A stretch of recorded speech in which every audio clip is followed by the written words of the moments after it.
Buenas tardes, buenos días, buenas noches, no sé cuándo estarán viendo este videíto. La idea es que nosotros podamos estar acompañando con ustedes lo más relevante o lo más importante del bloque 2 de la materia, ¿sí? Que está conformado por las unidades 4 y 5, con el objetivo de que ustedes puedan tener una visión más o menos general sobre, voy a compartir la pantalla, eh, sobre sobre las instancias de protección de derechos humanos, ¿sí? Es decir, aquellos sistemas de protección que están vigentes o que son una referencia o un lugar de donde acudir en protección de materia ante una vulneración de derechos humanos. Vamos a tener que, voy a poner el cronómetro para que no los vuelva loco con todo lo que seguramente querré comentarles, así que, bueno. Aclarado cuál es el objetivo en general del bloque 1, del bloque 2 dentro de la currícula, voy a hacer la aclaración que en este contexto de virtualidad, lo que vamos a hacer en esta etapa es incorporar algunas visiones más generales, más macro, más de grandes trazos gruesos, si se quiere, entre las características y diferencias entre los sistemas de protección, porque también por necesidades pedagógicas, si se quiere, en el proceso de aprendizaje de un aula virtual o de un cursado casi 100% virtual, vamos a unir algunos contenidos más prácticos que se van a hacer imposibles si no, con la segunda parte a través de ejercicios que esperamos los puedan entusiasmar en lo que sería el segundo parcial. Pero falta un montón para eso, así que no manejemos ansiedades, ustedes y nuestras, y vamos a identificar cuáles son de estos contenidos los más relevantes. Entonces, lo que sí van a hacer es dar una repasada en las constituciones que ustedes tienen, toda la parte de tratados, ¿sí? Es decir, que la primera parte donde está la Constitución, que entiendo ya la conocen, ya hicieron esos ejercicios en constitucional, bueno, ahora necesito que vayan un tratado por día, si se quiere, hojeando, y se van a dar cuenta que los tratados tienen una lógica, una terminología, un desarrollo muy similar, ¿sí? Y a eso nos vamos a detener en algunos aspectos de estos instrumentos en esta parte. Entonces necesito que vean someramente qué características tienen estos instrumentos, vayan a 2 videos que también van a estar colgados en el aula, referido al sistema regional y al sistema universal. Una conferencia que vamos a colgar del doctor Salvioli, docente de la Universidad Nacional de La Plata y también reconocido, defensor de derechos humanos y referente dentro del derecho internacional de los derechos humanos, que incluso ha estado en el Comité de Derechos Humanos, ¿no? Como miembro experto. Entonces, con esas características vamos a dar por más o menos completado la bibliografía de estas unidades. Y yo les voy a explicar algunos de los conceptos más generales, como para que ustedes puedan unir todos estos contenidos con una visión un poco más integral. Bueno, entonces, la primera consideración que me parece importante es que ustedes puedan identificar que cuando, saliendo de la Segunda Guerra Mundial, los estados deciden generar instancias supranacionales, ya sea Naciones Unidas o ya sea la Organización de Estados Americanos en nuestra región, se da inicio a los sistemas internacionales de protección de derechos humanos, ¿sí? Es decir, aquellos órganos que van a estar por arriba de la soberanía de los estados, porque los estados deciden ceder un poco de esa soberanía en aras de la protección y promoción de los derechos humanos, que son los derechos fundamentales de todas las personas, ¿sí? Entonces, vamos a tener que desde mediados del siglo XX hasta acá, se ha ido conformando un gran sistema universal, en donde estamos en este momento 192 naciones como integrantes de esa unión global, y conviven con este sistema universal o global una serie de sistemas regionales. Existe en África, a través de la Carta Africana, existe en Europa, a través de la Carta Europea de Derechos Humanos, y existe en América, a través de la Carta Americana de Derechos Humanos, que conforma la ONU, ¿sí? Entonces, estos sistemas, que ya tienen unos 80 años o casi 80 años de conformados o de discutidos, han ido generando estos sistemas de protección. Y un poco más atrasados en la concreción de sistemas instaurados o establecidos y con historia, si se quiere, en la protección y defensa de los derechos humanos, hay también sistemas subregionales como Mercosur, como UNASUR en nuestra región, ¿sí? Es decir que no hay problemas de la convivencia entre sistemas de protección. Lo que vamos a ver después es que esos sistemas en general van a tener algunas reglas de exclusión en algunos supuestos. Es decir, si voy al sistema regional, no puedo acudir con la misma problemática materializada de la misma forma al sistema universal y viceversa, ¿no? También con una idea de uso estratégico e inteligente y optimización, digamos, de ese tipo de recursos. Pero volviendo a la coexistencia de estos dos sistemas de protección, vamos a ver que tanto Naciones Unidas como la OEA van a generar dos sistemas que tienen muchas más similitudes que diferencias en términos generales, ¿sí?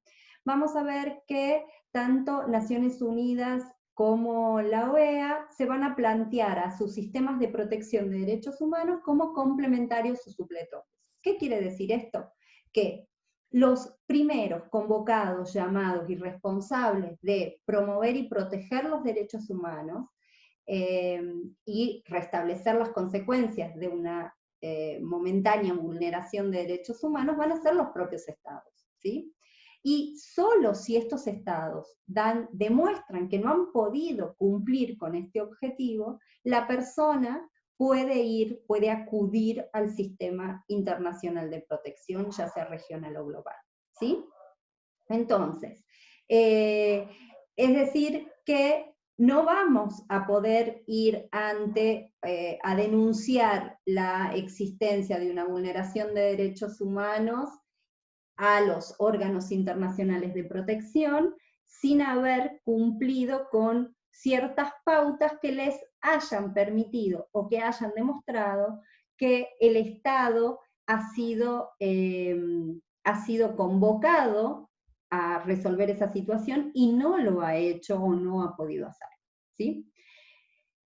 Otra característica que tienen ambos sistemas es que van a tener mecanismos convencionales, ¿sí? Es decir, que los mecanismos que van a conformar estos sistemas internacionales de protección van a surgir de estos pactos, estas convenciones, estos tratados que vimos que los estados van a empezar a ratificar desde 1948 en adelante, ¿sí? Es decir, que son estos instrumentos que los estados ratifican, los que desarrollan en su letra los órganos que van a ser responsables de su supervisión, ¿sí? En el caso particular, vamos a ver, entonces, esto es lo que pasa, por ejemplo, con la enorme mayoría de los órganos de Naciones Unidas que se conocen como convencionales. Surgen de los propios pactos que se refieren a esos derechos. Entonces, vamos a tener esta situación en el Pacto Internacional de Derechos Civiles y Políticos, por ejemplo, que va a dar nacimiento y va a generar el pacto el Comité de Derechos Humanos, perdón. Lo mismo va a pasar con el Pacto Internacional de Derechos Económicos, Sociales y Culturales, que va a generar el Comité DESC. También va a suceder lo mismo con el Comité CEDAW, que va a surgir de la propia Convención contra todas las formas de discriminación contra las mujeres. Y así sucesivamente. Ustedes pueden hacer el ejercicio de buscar en cada convención, donde en general son los últimos artículos, los que hablan de el comité que va a ser responsable de su supervisión. Y también van a establecer, en términos generales, la modalidad en que va a ser esa supervisión o ese control. Y vamos a ver que ahí van a empezar a existir diferencias sutiles, pero que no es necesario que ustedes conozcan hoy al detalle, ¿sí? En esta instancia de la materia al detalle. Pero sí es bueno que ustedes vayan haciendo ese ejercicio. ¿Qué va a pasar en la OEA, en el sistema regional? También vamos a tener que tenemos un sistema mucho más concentrado de protección en cuanto a los órganos. ¿Por qué?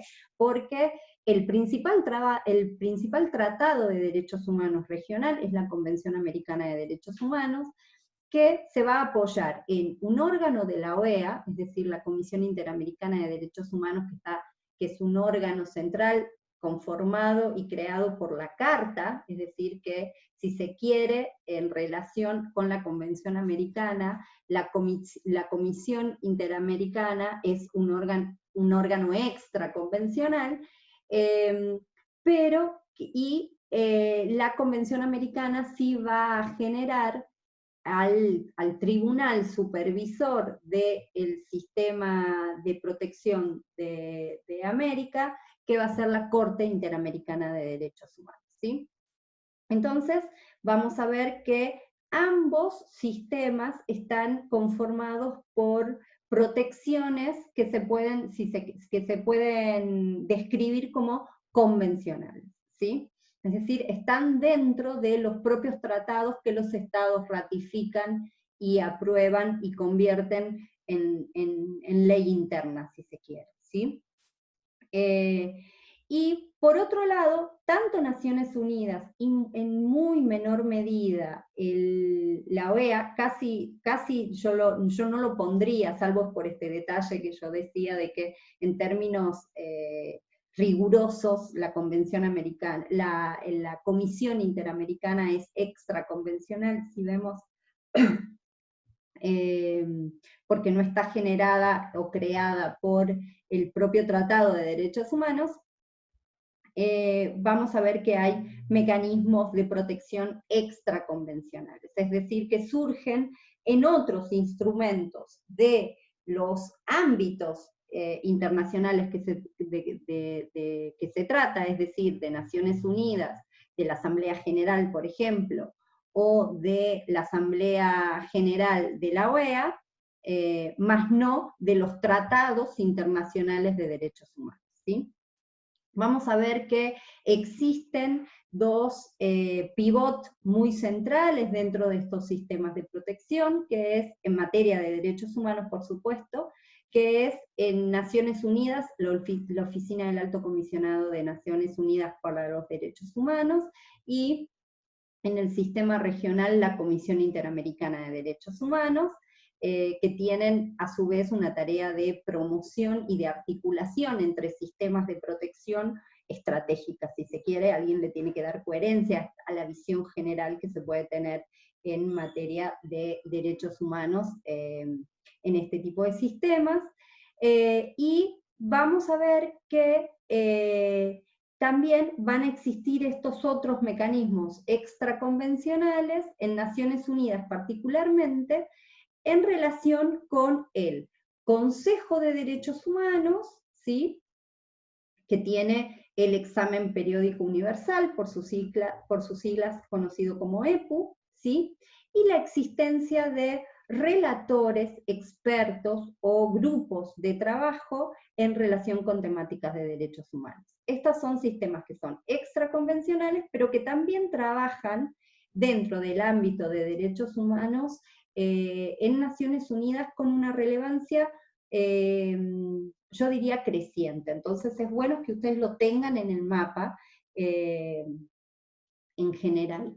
Entonces, nosotros, ¿qué tenemos como en paralelo en la región, en nuestra región o en nuestro sistema regional? Vamos a tener funcionando a la Comisión Interamericana de Derechos Humanos con funciones surgidas de la Carta Americana, de la Declaración Americana de Derechos Humanos, de la Convención Americana de Derechos Humanos. Vamos a tener, y otros tratados interamericanos también, que le da algún nivel de funciones. Vamos a tener a la Corte Interamericana, con una relevancia como máximo tribunal regional para todas aquellos casos que puedan ser de conocimiento o con las funciones específicas que se les va a dar. Y vamos a tener un sistema que es el MESECBI, es decir, es el mecanismo de supervisión que se da a la OEA en relación con la Convención de Belém do Pará, con la Convención para prevenir, sancionar y erradicar todas las formas de violencias contra las mujeres, que tiene una parte de supervisión más general, y todo lo que es casos particulares los van a referir al sistema que se conforma entre la Comisión y la Corte. Y vamos a tener como otra pata relacionada con el sistema, con el protocolo facultativo de San Salvador, que es el protocolo que se refiere a los derechos económicos, sociales y culturales en nuestra región, que es el sistema de monitoreo, ¿sí? Entonces, ahí vamos a tener que hay también paralelismo respecto a proliferación de órganos que supervisan de manera específica algunos derechos, ¿sí? En Naciones Unidas mucho más numeroso, en el sistema regional bastante más concentrado, pero vamos a tener que no está centralizado en uno o dos órganos de monitoreo, ¿sí? Vamos a tener que estos órganos de monitoreo van a tener también tareas de protección y de promoción, ¿sí? Es decir, que van a poder atender situaciones de vulneraciones específicas, pero a la vez van a tener una competencia o una responsabilidad en acompañar a los estados en promover los derechos humanos, ¿sí? Ustedes vieron en la unidad anterior cuando hablamos de las obligaciones generales en materia de derechos humanos, y que los estados no solamente debían respetar, sino que deben generar políticas que les permitan garantizar los derechos humanos y sobre todo protegerlos y promover, es decir, que se puedan gozar las personas estos derechos, y eso implica políticas mucho más activas. Bueno, diseñar esas políticas, pensar cómo se generan mejores programas estatales para proteger adecuadamente esos derechos humanos, son las actividades que se conocen como promoción en materia de derechos humanos, y vamos a ver que estos órganos van a tener múltiples instrumentos para poder promover los derechos humanos, y ya vamos a ver cuáles son. Entonces, vamos a ver que estos mecanismos van a tener características de mecanismos de protección llevados adelante por miembros absolutamente independiente de los estados, y instancias y mecanismos de protección más de tipo política, es decir, dependiente de los estados, ¿sí? ¿Cuáles van a ser mayormente estas características, estos mecanismos? Bueno, los mecanismos de protección independientes van a ser, por ejemplo, todos los mecanismos convencionales, ¿sí? Es decir, son personas que integran esos órganos en su carácter de individuos referentes en materia de derechos humanos, pero no en representación del Estado del que son nacionales. ¿Mm?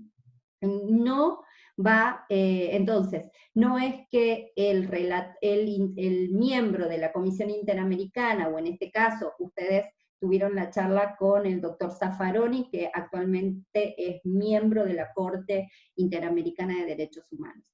El doctor Zaffaroni no es miembro de la Corte representando el interés de Argentina en la Corte, ¿se entiende? Sino que está a título personal y por su reconocida trayectoria en materia de derechos humanos.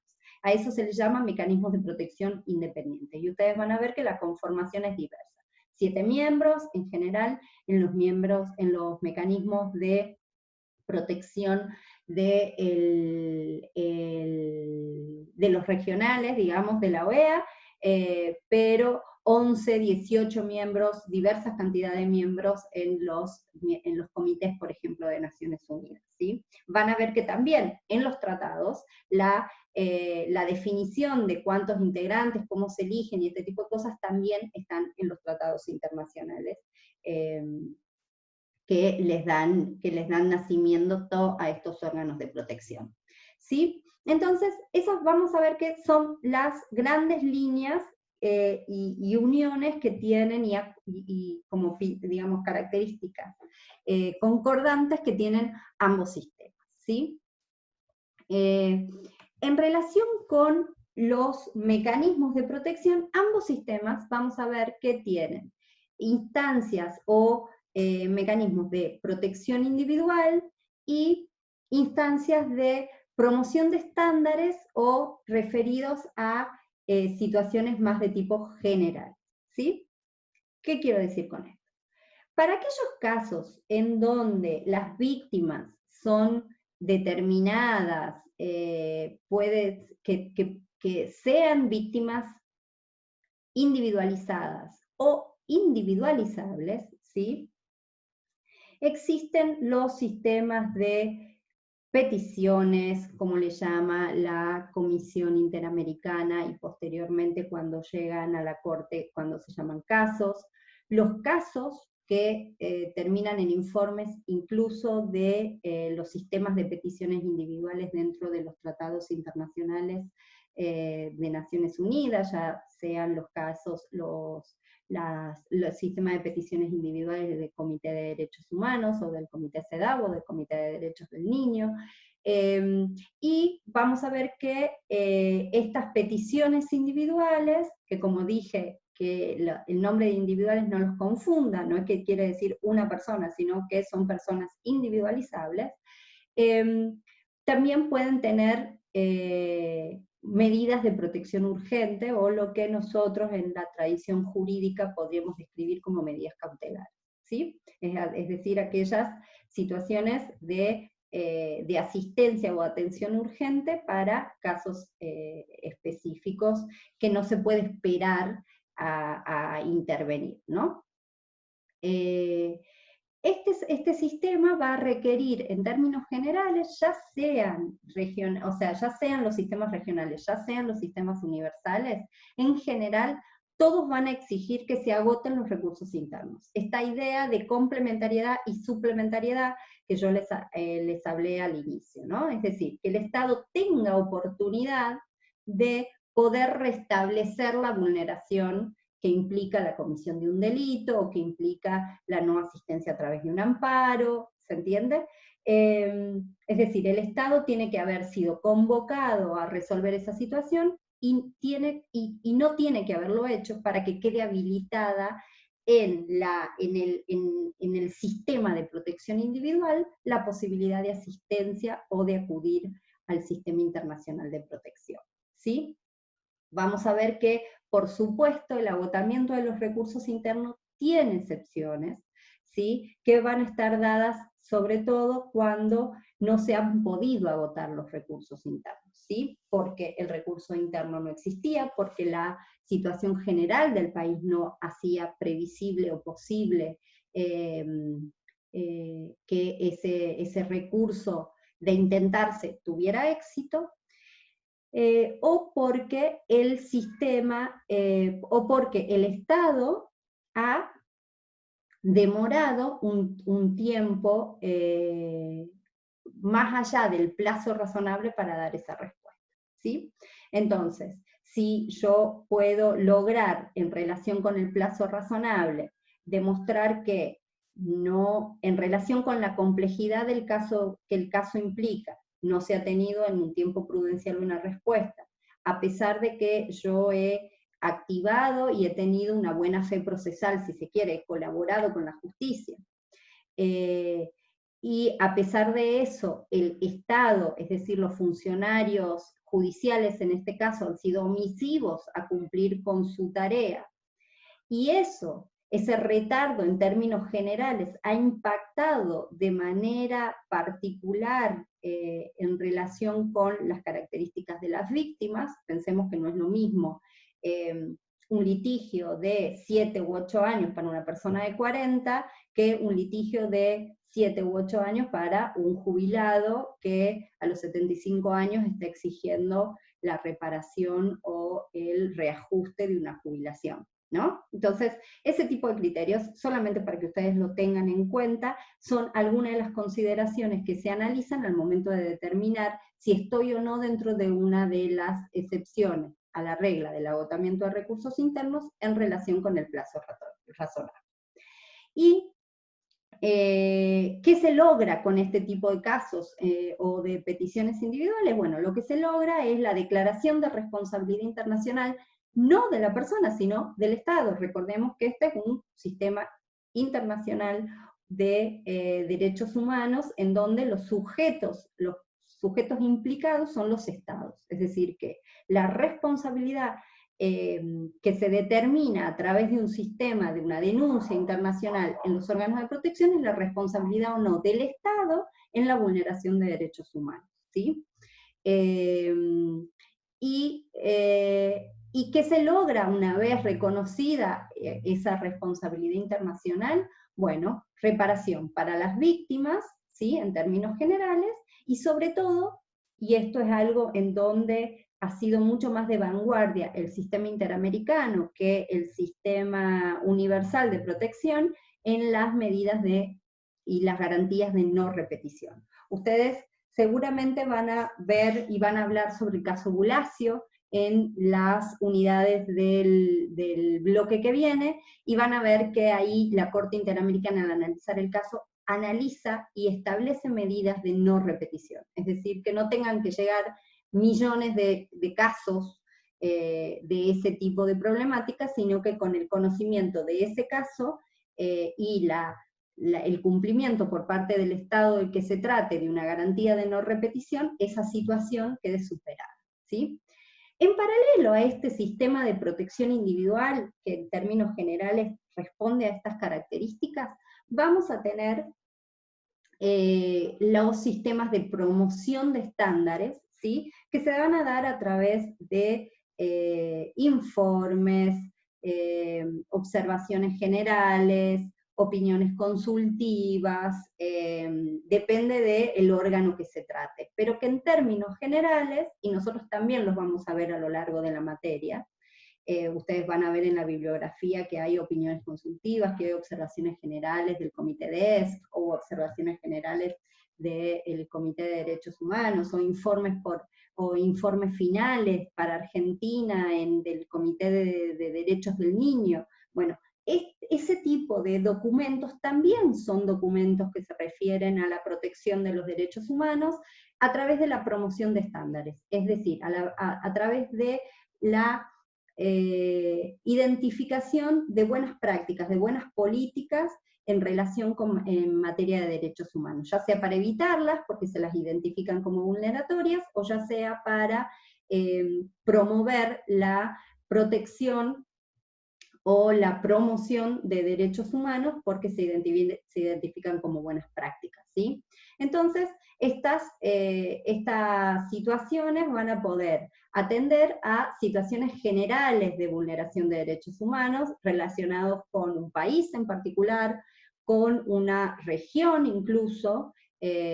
Por ejemplo, tenemos informes sobre la situación del acceso a la justicia de mujeres en América Latina, ¿no? Entonces, vamos a ir haciendo combinaciones entre derechos y grupos en términos generales, ¿no? O vamos a tener observaciones sobre la justicia penal juvenil dictadas por el Comité de Derechos del Niño, que van a orientar en términos técnicos cómo deberían ser las legislaciones que adopten los países para garantizar o cumplir adecuadamente con los artículos 37 y 40 de la Convención de Derechos del Niño, ¿no?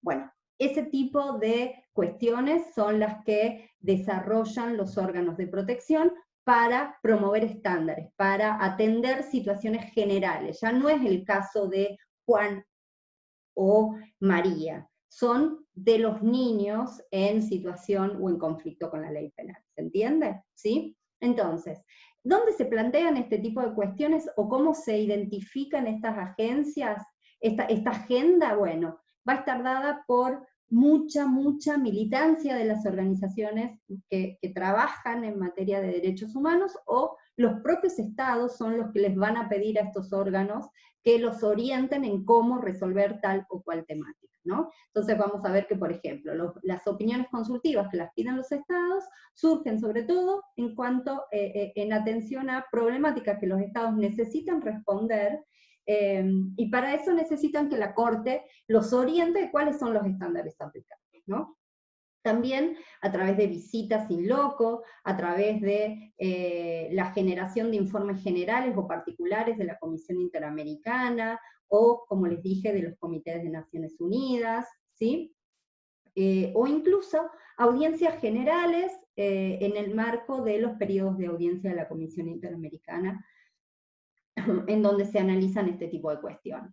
Entonces, ahí, ¿qué vamos a lograr? No vamos a lograr una declaración de responsabilidad internacional, pero sí vamos a identificar o determinar que algunas cuestiones son un problema de derechos humanos para llamar la atención a los estados. Muchas veces se trata de poner en agenda pública una problemática, ¿no? O sea, cuando vemos que se piden durante sucesivos años audiencias generales sobre la situación de los pueblos campesinos en América Latina, lo que se busca es que los estados pongan atención a la problemática en clave de derechos humanos, ¿sí? Y así poder empezar a generar un diálogo en esta dirección. Y también políticas públicas, por supuesto, en materia, con estos informes o con estos documentos, lo que se identifica son o buenas prácticas que algunos estados ya ejecutan y que pueden ser valiosos y replicables por los propios estados, o políticas públicas adecuadas en términos más generales en materia de derechos humanos, ¿sí? Entonces, concretamente, esto es lo que a mí me interesa que ustedes tengan en claro cuando identifiquen los distintos sistemas internacionales de protección, ¿sí? Los puede haber regionales, los puede haber globales, los puede haber que surjan de las convenciones, como los que surjan de otros documentos de tanto Naciones Unidas como la OEA. Pueden ser más técnicos o independientes, pueden ser más políticos, y eso no los desacreditan para nada, ¿sí? Lo que sí es bueno nosotros poder identificar, porque no es lo mismo en un contexto en donde, por ejemplo, Naciones Unidas, en un examen periódico universal de Argentina, que es dictado por los países pares, son todos cancilleres o representantes del Estado, es decir, que cuando hay una recomendación en el examen periódico universal es un órgano político, es un mensaje político, no es de un experto, porque muchas veces las democracias de la región, sobre todo, que tienen problemas muy actuales, y ya no están desacreditadas como dictaduras, sino que son gobiernos democráticos, se escudan en que, bueno, esos son problemas de la democracia y que las críticas muchas veces de los expertos independientes no pueden ser atendidas o no son fácilmente atendibles. Entonces, cuando está bueno decodificar una recomendación del examen periódico universal en clave política al momento de trabajarlo, ¿sí? Bueno, ir eligiendo qué herramienta es más adecuada respecto de nuestro interlocutor en un uso estratégico, si se quiere, del sistema interamericano o del sistema universal el que se trate.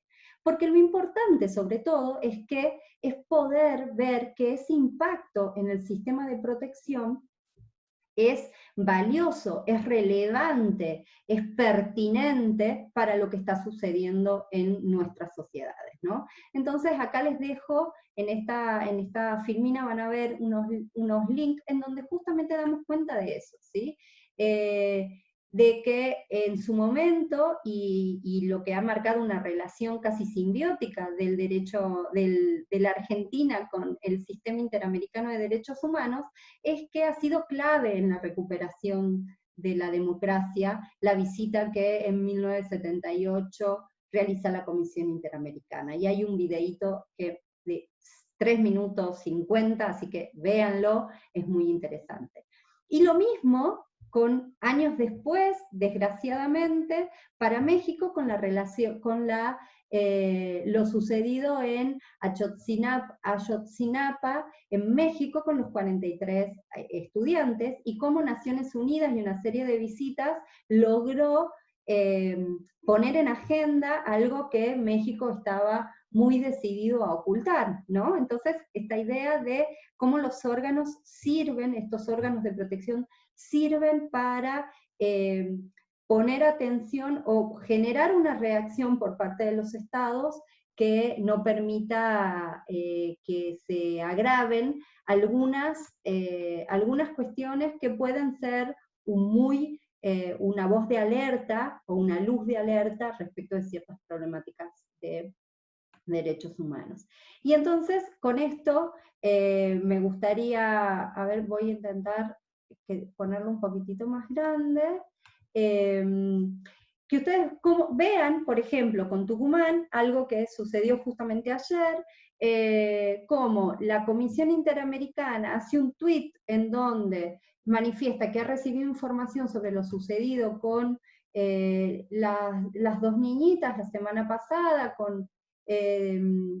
y cómo llama la atención en un comunicado de prensa, ¿sí? O sea, en un tuit, llama la atención sobre esto y repercute en el diario de trascendencia local la idea de que la Comisión Interamericana cuestiona al Estado por los crímenes de las dos niñas y la respuesta que ha tenido de las instituciones. Entonces, esa es la reflexión, que ustedes puedan, cuando vean estas noticias, puedan saber de dónde viene, por qué, quién es la Comisión Interamericana, qué funciones más o menos tiene, y puedan, digamos, hacer esa lectura de desde dónde y por qué le tiene que interesar al Estado esto que sucede, ¿no?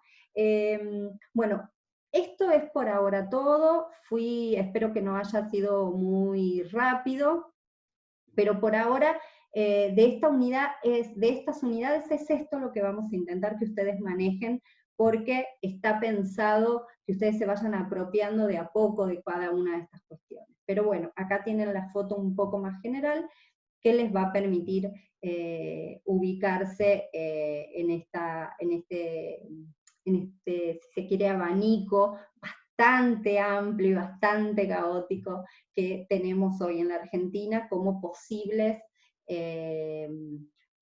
cajas o herramientas de protección y de promoción de la vigencia de los derechos humanos. Así que esto es todo por ahora y nos estamos viendo seguramente, o por lo menos ustedes a mí. Yo espero que alguna vez también podamos conocernos, que esta pandemia nos dé una revancha, si se quiere, no me salía la palabra. Así que bueno, quédense en casa, se cuidan y seguimos.